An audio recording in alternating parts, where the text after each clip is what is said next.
कमाल की बात यह है कि बीजेपी बिहार में जादू से उम्र घट बढ़ रही है और अब चुनाव आयोग क्या करता है यह देखना जरूरी होगा।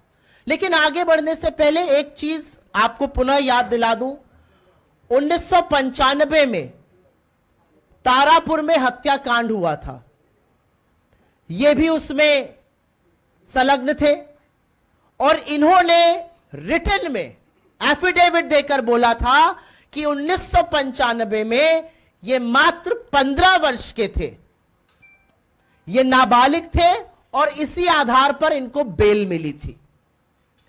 तो 1981 में पैदा हुए थे, ये इन्होंने खुद माना जब इनको तारापुर हत्याकांड में बेल चाहिए थी।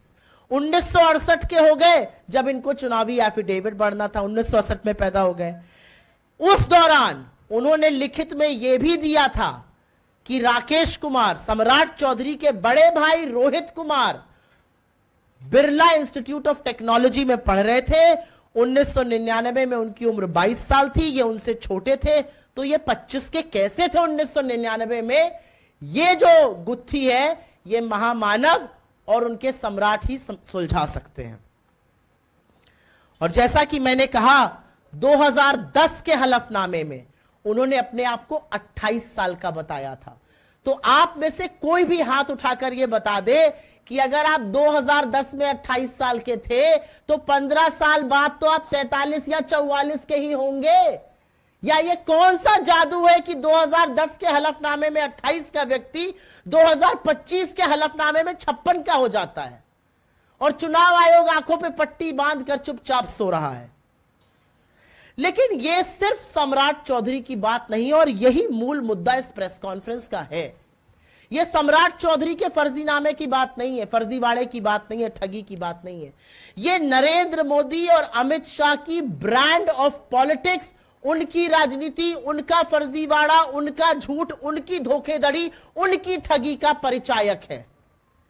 यह काम, यह brand of politics Narendra Modi और अमित शाह लगातार करते हैं। यह उनकी नीति निर्माण का भी मूलभूत आधार है। यह जो तथाकथित डबल इंजन की सरकार है यह फर्जीवाड़े और झूठ के आधार पर चल रही है और यह हम आपको साक्ष्य के साथ इन्हीं के हलफनामों से, इन्हीं के एफिडेविट से, सुप्रीम कोर्ट के जजमेंट से आपको बता रहे हैं।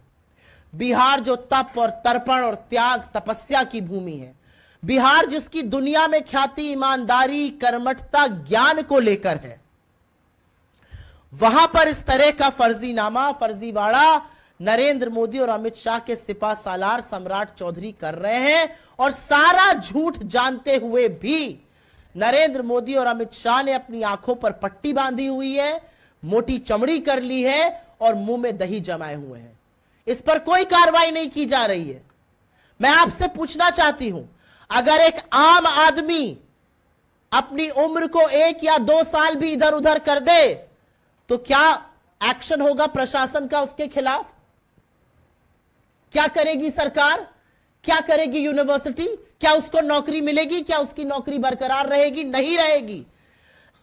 लेकिन यहां पर अपनी उम्र को साल दर साल इधर उधर करने वाले व्यक्ति को अध्यक्ष घोषित कर दिया जाता है, उसको मुख्यमंत्री बनाया जाता है। अब वो उम्मीदवार है और बीजेपी उसके खिलाफ कोई एक्शन नहीं ले रही है। इस पूरे मामले में बीजेपी क्या करती है यह देखना होगा, चुनाव आयोग क्या करता है यह देखना होगा और तुरंत कानूनी कार्रवाई होनी चाहिए। लेकिन बीजेपी का एक ट्रैक रिकॉर्ड है, हम सबको पता है कि मर्यादा और नैतिकता पर उनका क्या स्टैंड रहता है। हम सबको पता है कि वो आगे क्या करेंगे या क्या नहीं करेंगे और इसी आधार पर मेरा मानना है कि बिहार की जनता ऐसा सबक सिखाएगी और कड़ी सजा वो देगी अपने साथ ठगी करने की, अपने साथ झूठ बोलने की, अपने साथ फर्जीवाड़ा करने की। ये बेशर्मी, ये ठगी बिहार की जनता के साथ की जा रही है और यहां पर टेस्ट पर चुनाव आयोग भी है। चुनाव आयोग से यह पूछना रहेगा कि उच्चतम न्यायालय जिसका जजमेंट है 16 अक्टूबर 2003 का और अपने जजमेंट के अंतिम पैराग्राफ में यह कहते हैं सुप्रीम कोर्ट का जजमेंट कि इसकी कॉपी चुनाव आयोग भी भेजी जाए और बिहार की लेजिस्लेटिव असेंबली के स्पीकर के पास भी भेजी जाए।